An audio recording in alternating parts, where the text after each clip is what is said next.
Hello बच्चों, welcome to all of you in this channel जिसका नाम है बेसिक कंसेप्ट बाय वंदना। तो चलिए करते हैं शुरू आज का कंसेप्ट और आज का टॉपिक। आज का टॉपिक है एरिया एंड पेरीमीटर। पिछले लेक्चर में मैंने आपको समझाया था एरिया क्या होता है, पेरीमीटर क्या होता है, एरिया को किस तरह से निकाला जाएगा और पेरीमीटर को किस तरह से फाइंड आउट किया जाएगा। तो आज हम उससे रिलेटेड कुछ क्वेश्चंस करते हैं। आपके लिए मैं कुछ प्रॉब्लम्स लेकर आई हूं, तो चलिए करते हैं विदाउट वेस्टिंग आवर टाइम। करते हैं शुरू आज की learning and also like and subscribe the channel. So let's start our today's questions. Our first question is question number 1। हमें क्या दिया गया है? एक रेक्टेंगुलर शीट दी गई है। एक रेक्टेंगुलर शीट दी गई है। We have a rectangular sheet.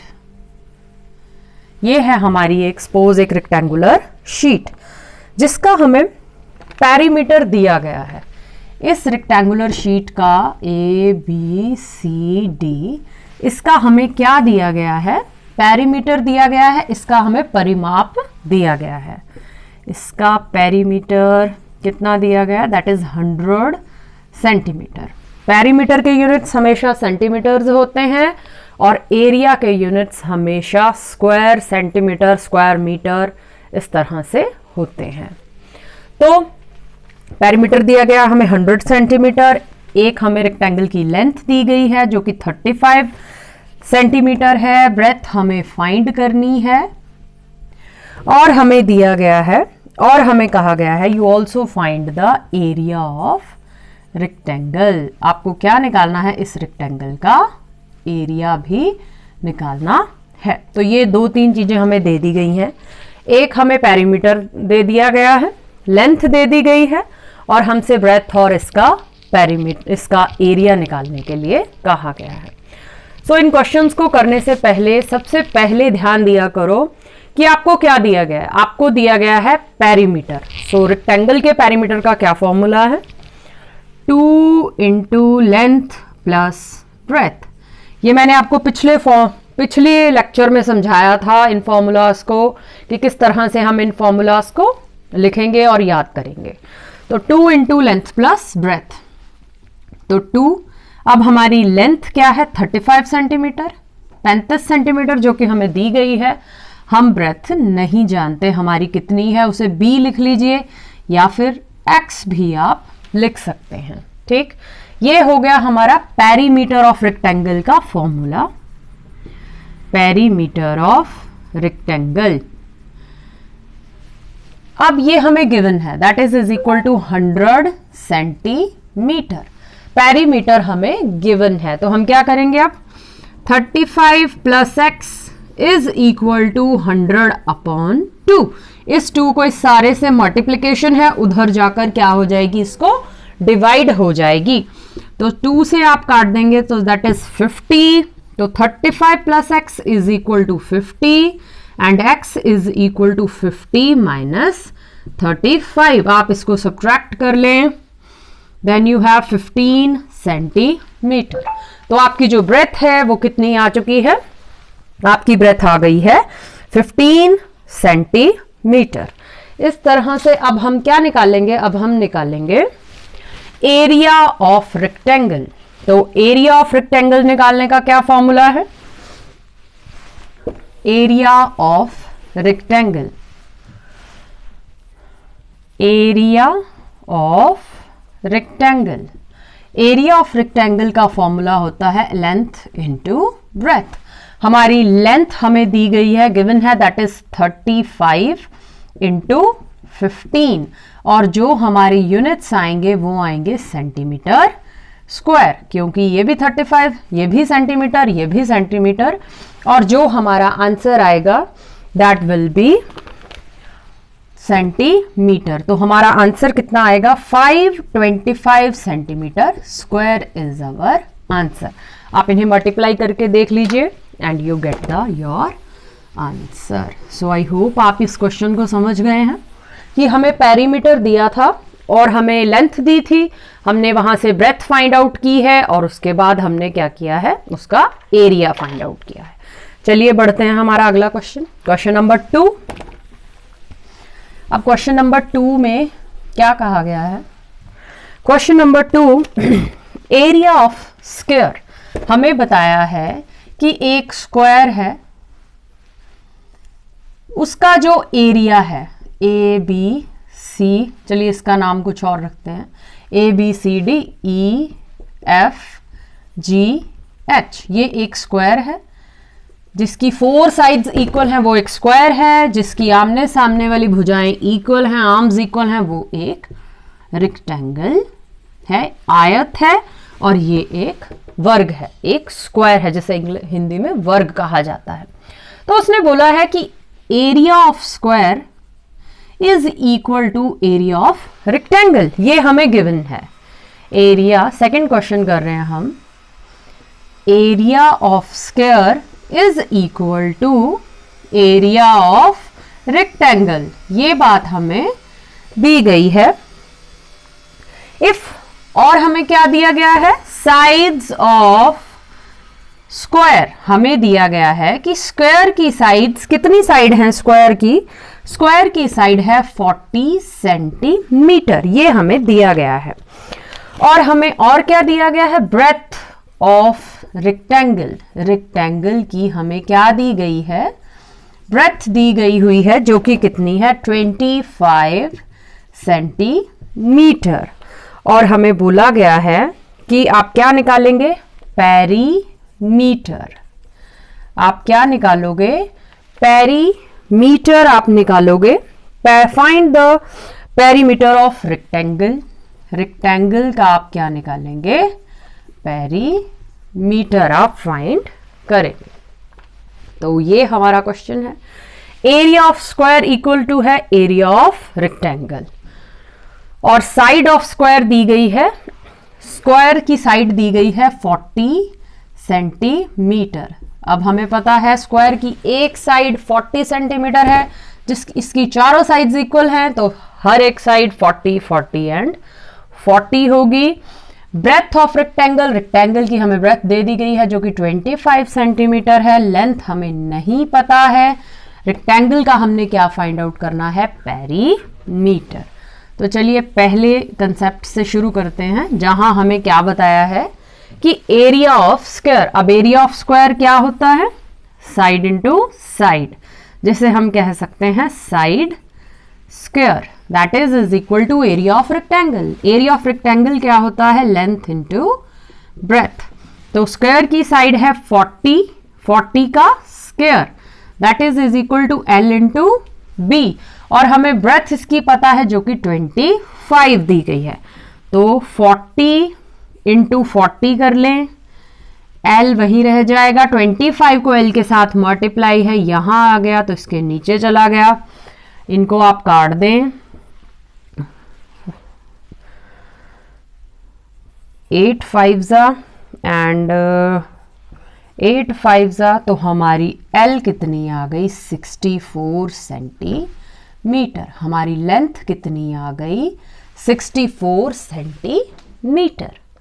अब हमारी लेंथ भी आ चुकी है, ब्रेथ भी आ चुकी है, तो क्या हम पेरीमीटर ऑफ रेक्टेंगल निकाल सकते हैं? जी हाँ, बिल्कुल निकाल सकते हैं। तो पेरीमीटर ऑफ रेक्टेंगल, हमें फॉर्मूलाज जो हैं वो बिल्कुल पता होने चाहिए, तभी हम इन क्वेश्चंस को कर सकेंगे। सो पेरीमीटर ऑफ रेक्टेंगल का क्या फॉर्मूला है? 2 into length plus breadth. Length कितनी है? 64 एंड ब्रेथ कितनी है? 25। क्या करेंगे? ऐड करेंगे, 2 से मल्टीप्लाई कर देंगे। This is 89, 5 4 9, 6 2 8, 9 2 18, 8 2 16 and 17, 178 centimetre square. ये आ गया हमारा, सॉरी पेरीमीटर है तो स्क्वायर आंसर नहीं होगा, तो हमारा आंसर किस में होगा? सेंटीमीटर में। अगर हमारा एरिया होता तब हम इस्तेमाल करते सेंटीमीटर स्क्वायर। तो आई होप आप इस क्वेश्चन को समझ गए होंगे। Very simple question. अब हम शुरू करते हैं अपना एक और क्वेश्चन लेते हैं, थोड़ा सा लेवल को अब हम अप करते हैं और एक और क्वेश्चन देखते हैं। क्या है क्वेश्चन? एक वॉल है, मीन्स एक घर है, उसकी एक दीवार है, वहां पर एक डोर लगा है, वहां पर एक डोर है। ये कोई रूम है, उसकी एक दीवार है, उसके ऊपर उसके बीच में एक डोर लगा है। अब डोर के क्या डायमेंशंस हैं? डोर है 2 मीटर डोर की लेंथ है और 2 मीटर है इसकी लेंथ एंड 1 मीटर है इसकी ब्रेथ। इस डोर के जो डायमेंशंस हैं वो हमारे पास कुछ इस तरह से हैं। 2 मीटर इसकी लेंथ है और 1 मीटर इसकी ब्रेथ है। इस तरह से इसके डायमेंशंस हैं। और वॉल के डायमेंशंस क्या है? 4.5 मीटर इसकी लेंथ है और 3.6 मीटर इस वॉल की ब्रेथ है। ये हमारे पास कुछ डायमेंशंस हैं और हमने अब क्या करना है? इस वॉल को वाइट वॉश करना है। करना किसको है? केवल इस वॉल को वाइट वॉश करना है। तो इस वॉल को वाइट वॉश करने के लिए हमें ये डोर तो नहीं चाहिए, वाइट वॉश होगा तो दीवार पे ही होगा। और हमें यह भी बताया गया है कि 1 मीटर स्क्वायर को वाइट वॉश करने के लिए, 1 मीटर स्क्वायर को वाइट वॉश करने के लिए कितने रुपीस लगते हैं? ₹20 लगते हैं 1 मीटर स्क्वायर को वाइट वॉश करने के लिए। So find the area. सबसे पहले हम क्या करेंगे? एरिया ऑफ वॉल निकालेंगे। सबसे पहले इस क्वेश्चन को करने के लिए हम क्या करेंगे? एरिया ऑफ वॉल निकालेंगे। सो करते हैं शुरू कि किस तरह से हम एरिया ऑफ वॉल निकालेंगे। चलिए करें शुरू। हाँ जी, क्वेश्चन नंबर 3। ये जो वॉल है वो भी एक क्या है? एक रेक्टेंगल है। तो लेंथ ऑफ वॉल, दीवार की लंबाई है 4.5 मीटर एंड इसकी जो ब्रेथ दी गई है वो कितनी है? That is 3.6 metre. So area of wall, दीवार का एरिया क्या हो जाएगा? 4.5 मीटर इंटू 3.6 मीटर। आप एरिया ऑफ वॉल आप मल्टीप्लाई कीजिए, जो कि आ जाएगा 16.20 मीटर स्क्वायर। इस पूरी दीवार का एरिया कितना आ गया? 16.20 मीटर स्क्वायर। पर हमने वाइट वॉश इस एरिया पे नहीं करना है, मतलब इसे यहां से क्या करना पड़ेगा? हमें इस पोर्शन को यहां से निकालना पड़ेगा। वाइट वॉश बाकी रिमेनिंग सरफेस पे करेंगे हम, इस दरवाजे पे नहीं किया जाएगा, इस डोर पे नहीं किया जाएगा। सो निकाल लीजिए लेंथ ऑफ डोर। डोर की क्या लेंथ है? 2 मीटर ले लेते हैं।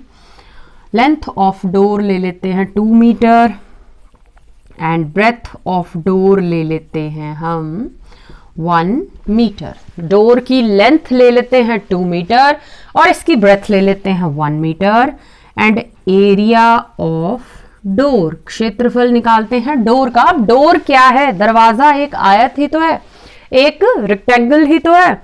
तो एरिया ऑफ रेक्टेंगल का क्या फॉर्मूला? Again 2 into 1। सो हमारे पास आ गया 2 मीटर स्क्वायर। अब हम क्या करेंगे? टोटल इस दीवार के एरिया में से 2 मीटर स्क्वायर को सब्ट्रैक्ट कर देंगे, जिससे कि हमें क्या आ जाएगा? क्या प्राप्त हो जाएगा? लिखिए एरिया ऑफ रिमेनिंग पोर्शन, बचे हुए पोर्शन का area. Area of remaining portion 16.20 metre square minus 2.00 metre square. I hope आपको पॉइंट, आप जानते हैं ये 7th क्लास के क्वेश्चंस हैं, सो आप पॉइंट की सब्ट्रैक्शन जानते होंगे। नहीं जानते हैं तो ध्यान इधर दें कि डिजिट के नीचे डिजिट आएगा और पॉइंट के नीचे पॉइंट आता है। तो इसको सब्ट्रैक्ट करेंगे 0, 2, दिस इज 4 एंड 1। सो हमारा आंसर आ गया 14.20 मीटर स्क्वायर। इस रिमेनिंग पोर्शन का एरिया कितना आ गया? 14.20 मीटर स्क्वायर। अब कहा गया है कि 1 मीटर स्क्वायर को व्हाइट वॉश करने के लिए लगते हैं 20 रुपए। तो इतने मीटर स्क्वायर को व्हाइट वॉश करने के लिए ज्यादा रुपीज लगेंगे। एक छोटे से एरिया को अगर पेंटर्स वॉश कर रहे हैं, इतने व्हाइट वॉश कर रहे हैं इतने छोटे से एरिया का 1 मीटर स्क्वायर का, तो वो 20 रुपीज ले रहे हैं। तो इस पूरे एरिया को व्हाइट वॉश करने के लिए वो ज्यादा रुपीज ही लेंगे। ज्यादा के लिए होती है मल्टीप्लिकेशन। तो हम क्या निकालेंगे? आप लिखेंगे cost to whitewash the wall is equal to 14.20 into 20 rupees. तो जो आपका आंसर आएगा 2 2 ज़ा 4, 4 2 ज़ा 8, 2 1 ज़ा 2, 0 and 0। सो आपके लगेंगे 284 रुपीज। तो बच्चों, I hope you all understand these questions. These questions are very simple. पहले आप अपने फॉर्मूलास को पक्का करें, उनके कंसेप्ट्स को ध्यान से देखें, लर्न करें, और उसके बाद फिर आप इस कंसेप्ट्स को, इन क्वेश्चंस को आसानी से कर सकेंगे। And if you have any more problems regarding these questions, अब मैं इससे रिलेटेड थोड़ा सा डिफ़िकल्टी लेवल को राइज करते हुए 7th class and 8th class की NCERT की बुक के और क्वेश्चंस को इंट्रोड्यूस करूंगी। सो पढ़ते रहें, सीखते रहें, and like the channel and share this video. जय हिंद, जय भारत।